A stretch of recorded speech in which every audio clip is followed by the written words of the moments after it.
Herkese yeniden merhabalar. Kanalıma ve mutfağıma hepiniz tekrardan hoş geldiniz. Bugün sizlere hem sıcak hem soğuk olarak tüketebileceğiniz oldukça doyurucu 2 adet farklı mücver tarifim var. Önce soğanlı mücver yapıyoruz. Daha sonra patatesli mücver yapıyoruz. İkisinin yapımı da oldukça basit. Tadı da birbirinden güzel. İsterseniz tarifine geçelim. Öncelikle soğan mücverimizi yapmakla başlıyoruz. 2 adet büyük boy soğanımın kabuklarını soydum. Şimdi ince jülyen şeklinde kesiyorum soğanlarımı.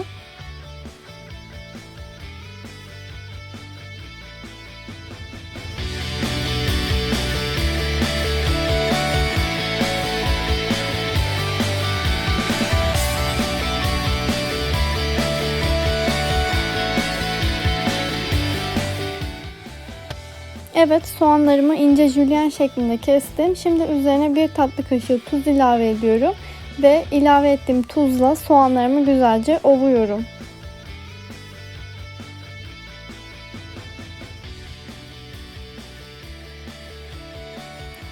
Tuzla ovduğumuz soğanların üzerine şimdi 2 adet havuç rendeleyeceğim. Havuçlarımı güzelce yıkadım. Kabuklarını soydum. Şimdi de rendeliyorum.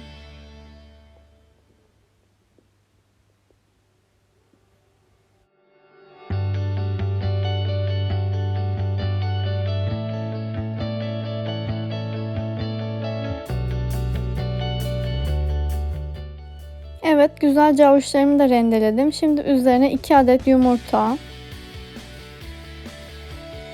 2 yemek kaşığı un,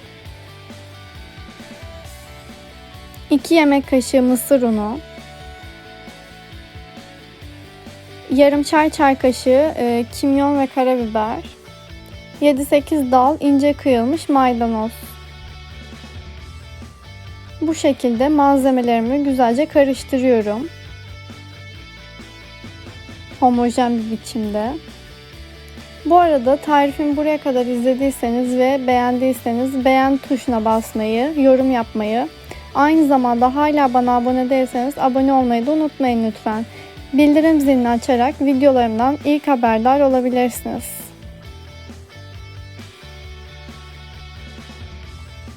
Bu şekilde güzelce karıştırıyorum.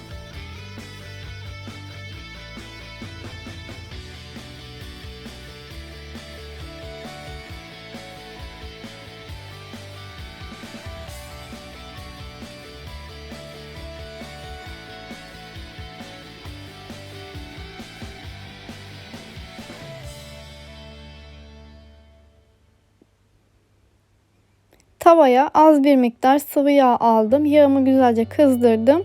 Şimdi hazırladığım soğan mücverinden birer yemek kaşığı alıp kızgın yağa bırakıyorum. Kaşıkla hafif üzerine bastırıyorum. Zaten mücverimiz yağ çekmiyor ama fazla da bastırıp ince yapmayın.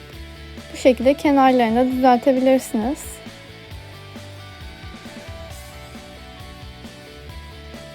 Kızgın yağda arkalı önlü altın rengi olana kadar kızartalım mücverlerimizi.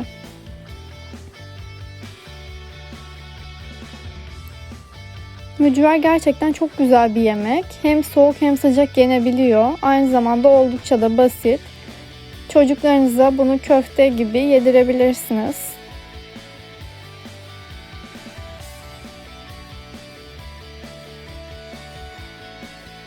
Evet, bu şekilde mücverlerimizin alt kısmı pişti, kızardı. Şimdi diğer taraflarını çeviriyorum. Zaten çok çabuk kızarıyor. Başlarında bekleyin.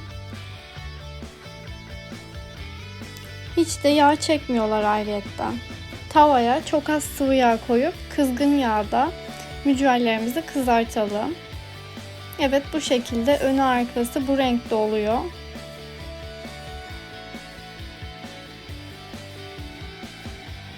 Bu şekilde. Evet, alıyoruz ocaktan.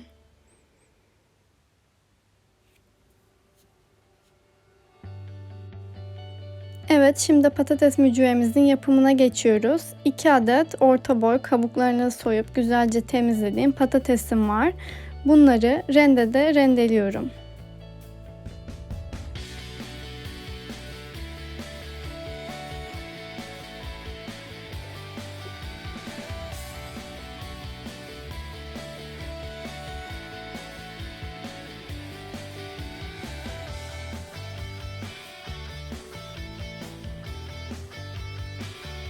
Evet, bu şekilde patateslerimi rendeledim. Şimdi sulanmaması için suyunu sıkıyorum.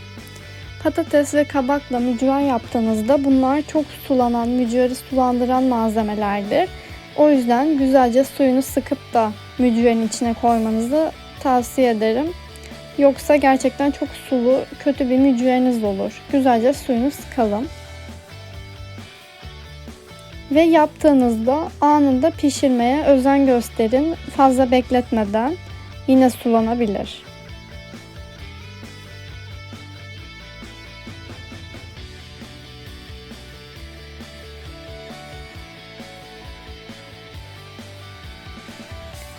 Şimdi patateslerimin suyunu da sıktım. Soğan rendeliyorum. Üzerine 1 adet orta boy soğan rendeliyorum.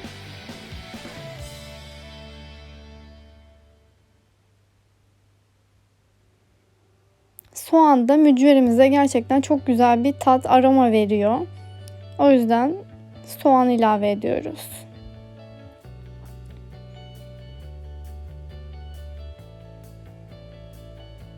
Evet, soğan da rendeledik. Şimdi üzerine 2 adet yumurta, 1 tatlı kaşığı tuz, yarım çay kaşığı karabiber ve pul biber, 7-8 dal ince kıyılmış maydanoz ve 3 yemek kaşığı un ilave ediyorum. Mücverimi bu şekilde güzelce karıştırıyorum.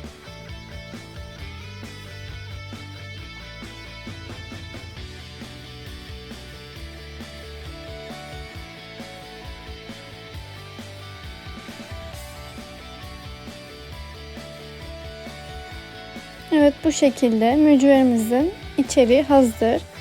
Şimdi kızartabiliriz.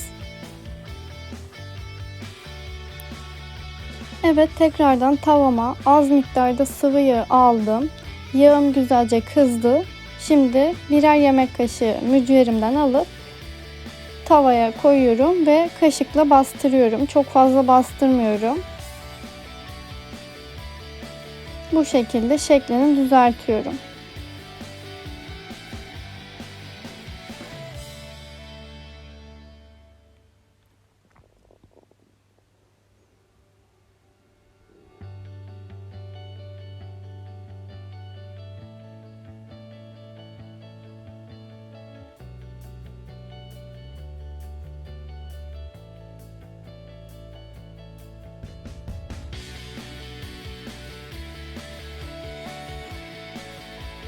Evet, bu şekilde mücverlerimin alt tarafı kızardı. Şimdi diğer tarafını çeviriyorum.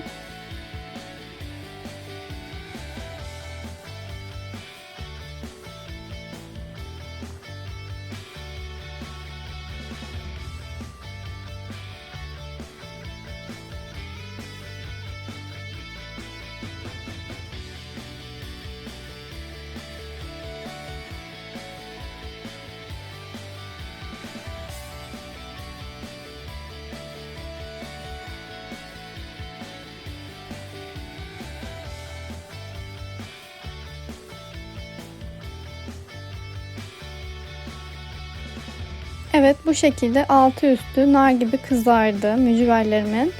Şimdi ocaktan alabilirim. Kalan mücverlerimi de kızartıp geliyorum. Evet, bu şekilde mücverlerimiz hazır. Bu gördüğünüz patates mücveri. Bu da soğan mücveri. Ben gerçekten ikisinin tadını da çok beğeniyorum. Soğanlı olan daha çıtır çıtır oluyor. Gerçekten mücver yapımı çok basit. Oldukça da lezzetli bir yemek. Hem soğuk hem sıcak yenebiliyor.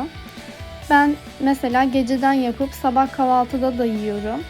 Aynı zamanda köfte gibi olduğu için çocuklarınız da bu mücvere bayılacak. Bu şekilde içi de ne çok ince ne çok kalın. Dilerseniz mücverlerinizi çırpılmış sarımsaklı yoğurtla da yiyebilirsiniz. Tarifim bu şekildeydi. Deneyecek olan herkese şimdiden afiyet olsun.